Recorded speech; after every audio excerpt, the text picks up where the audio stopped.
Maligayang pagbabalik mga kasolid, Bob Arum nagalit sa WBO dahil sa ginawa nitong update patungkol ngayon sa ating pangbatong si Casimiro. Gagawa siya ng paraan upang maka-escape si Inoue kay Casimiro. Gibbons, walang tiwala, may banat.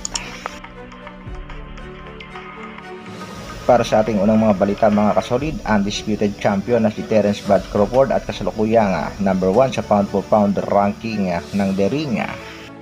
Pabor na nga umakyat ng mas mataas na dibisyon. Matatandaan natin target talaga nitong si Crawford, itong si Jermel Charlo, pero sa kasalukuyan ang target niya na ay itong si Canelo Alvarez, or kung sino ang mananalo dito kay Alvarez kontra nga dito kay Jermel Charlo. Handa na rin nga daw siyang umakyat ng 168 pounds division dahil nga sa sinabi ni Canelo Alvarez na payag siyang labanan si Crawford sa 168. Ito ang totoong mandirigma, ang mandirigmang walang kinatatakutan Terence Bud Crawford. Samantala, MP President Sean Gibbons ng MP Promotion tila wala nga tiwala sa magiging horado sa bakbakan ng ating kababayang si Vincent Astrolabio kontra nga sa pambato ng Thailand na si Kai Kanha. Ang bakbakang ito ay gaganapin sa bansang Thailand para sa WBC Bantamweight Eliminator. Upang makaiwas nga sa posibleng dayaan sa mga horado ay nag-request nga itong si Mr. Sean na kung pwede ay merong isang Pilipinong horado kung sakaling meron din isang horadong taga Thailand. Sang-ayon naman tayo dito sa ginawang suhestyon ni Mr. Sean dahil ito ay pabor sa ating kababayang si Vincent Astrolabio. Sa kabilang balita naman mga kasolida, WBO tila pumabor na rin sa ating pangbatong si Cuadro Alas Janriel Casimiro. Matapos kang mag-update itong boxrec at mapapansin natin mga kasolid na number 1 rank na ang ating pangbatong si Janriel Casimiro ay kagad din naglabas ng update itong WBO at kasalukuyang number 3 na ang ating pangbatong si Alas. Hindi nga nagustuhan ni Lolo Bob Arum ang naging update dahil nalalapit na itong si Casimiro dito sa kanyang alaga si Naoya Inoue.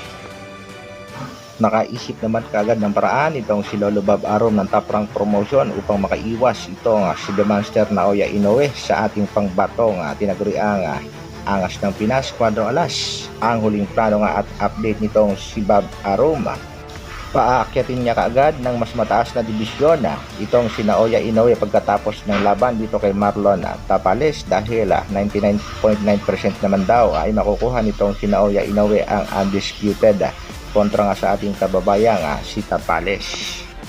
Hindi naman pumabor dyan itong si Mr. Ohashi, ang manager at the same time Japanese promoter nitong si Naoya Inoue. Ayon nga dito kay Mr. Ohashi ay desidido talagang labanan nitong si Naoya Inoue ang malalakas sa Super Bantamweight Division Casimiro or either Mexican Bad Boy Pantera Neri. Ano pa kayang mga paraan ang pwedeng gawin nitong si Lolo Bob Arum ng Top Rank Promotion upang makaiwas ang kanyang alagang si Japanese Monster sa ating pangbatong si Janriel Casimiro? At isang shoutout pala dito kay Magatahol kapag inggit manatiling pikit. Kung alam mo namang hindi mo kayang pantayan ang nag-iisang angas ng Pinas na si Cuadro Alas, mas maganda pang manahimik ka na lang.